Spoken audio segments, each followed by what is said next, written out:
Okay, here are the components of what you can do. Instant updates. Follow and followers. Let me tell you a little bit about following and followers. And one of the things that I'm going to talk about, the same with blogging or any new thing that you want to get involved with, there is a period of research that you should do before you attempt to do these. And here's what you can do for research. See if a competitor is on Twitter.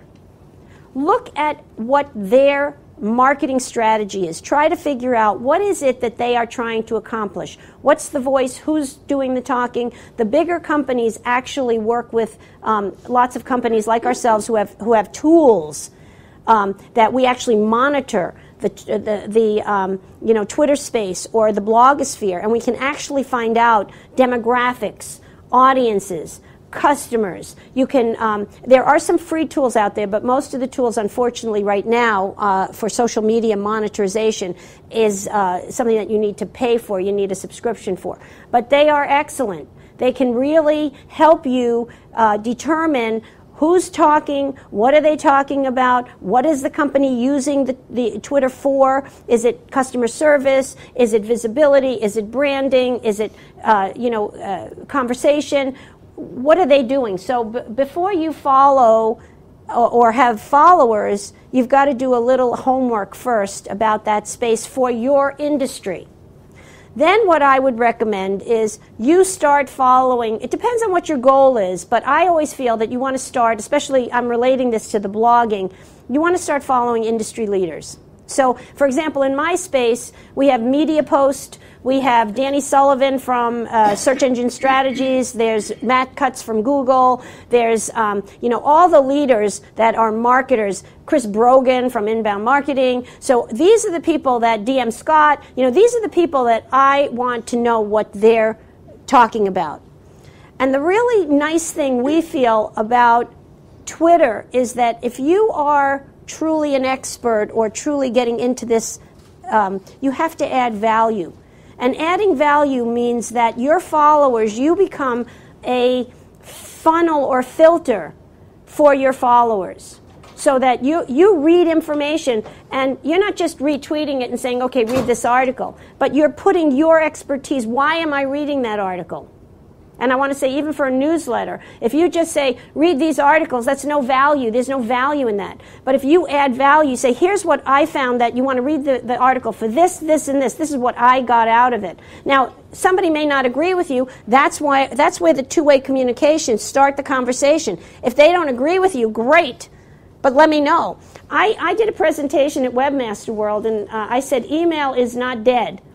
I got on my blog days of people that said, email's dead, and we went back and forth, and I finally said to this one person who was like really challenging me, where do you get your information? Where do you document? Because my information came from sources that, Gartner, Jupiter, real sources that I felt were trustworthy sources, and I said, well, where, are you just saying that, or do you have some documentation for it? Which is another whole topic of the vetting process online, that everything you read, it used to be everything in the newspaper you thought was true because it was in the newspaper, it was in print. Everything you read on these, blogs and Twitter doesn't necessarily mean it's true. That's why you have an opportunity to get into that conversation and say, I don't think so, or show me why you say that. Tell me why. Give me some good reasons. So vet the process. Don't just trust it because it doesn't always mean it's there. Now, the @ sign is replies. So if you have a reply to somebody, you could use the @ sign. Hashtags, this is what I was talking about before. If you have an event going on, you can use a hashtag and people can actually search that event and see the running stream. Actually, while they're at the event, they can be running that stream. So you can actually have a record of everything that happens from the viewpoint of the community, the people that are actually there. And that's all recorded and it's, there. The thing that I find challenging with Twitter is if it's a couple of hours ago, it goes down. So to get a whole story, you have to really page down. It's really hard to get the whole thing, and follow something. But you can keep going back to the beginning. But it is a record of what went on. Direct messaging, that means only the person that you want to hear that message will get that message. It's sort of like email. You're emailing them something direct. You don't want everybody, it's not visible for everybody. By the way, you can follow or unfollow. I forgot the unfollow, but don't hesitate. If you followed somebody and they're taking up a lot of space in your stream and you don't find it valuable.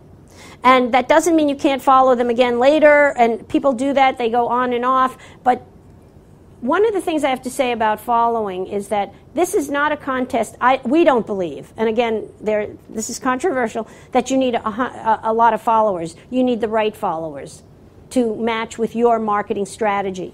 So if you have 100 followers and they're all quality companies that you want to follow you, that's better than having 1 million followers that people that you have no relationship with. So you have to be ready to say, I want to block this guy for a while. Doesn't mean they would stop following you. A lot of people that follow me, I don't follow them back. And it's always it's good courtesy to say thank you for following me, but you don't have to follow them back because you have a limited stream. You have a screen and you have just so much room, and they have to add value to your day because your day is going to be busy if you start this. So you want to make sure that you have the time in the day. Okay, so then there's retweets, and they're actually coming out with a product now, a part of Twitter, where you can actually push a button and it will retweet. There's a tool that actually does retweeting, but you can actually cut and paste it. The word works, so you can cut and paste and retweet. That's kind of getting that message. You're spreading someone else's message. If you read something that's valuable, then you may want to send that to your followers as well. That's how it kind of goes viral, is that you have followers, but then they have followers. So if you're in their stream, their followers see their stream, they can retweet it, and before you know it, it gets out to a lot of people. Okay? And then there are link shortening tools. And the reason that this came up was out of necessity. Isn't that always how things are invented? If you have 140 characters, and I don't know whether you read any blogs and you see the blog has 4,000 characters, you got to get that into if you just copied that URL alone, you would not be able to tweet anything. You'd have nothing left to tweet. So there's one company that I like particularly. It's called Bitly, bit.ly. No .com or anything like that. It's just bit.ly. And what you do is you go into Bitly, and it has a screen where it says, put the URL in, and you copy it from whatever post you're reading. And then you put it in there, and you click go, and it gives you a shortened URL. And then you copy that and put that in your tweet. Okay? I'm going to talk a little bit more about that. So that's the hashtag for events. If you have an event going on, if somebody has an event going on, they'll say, follow me on that.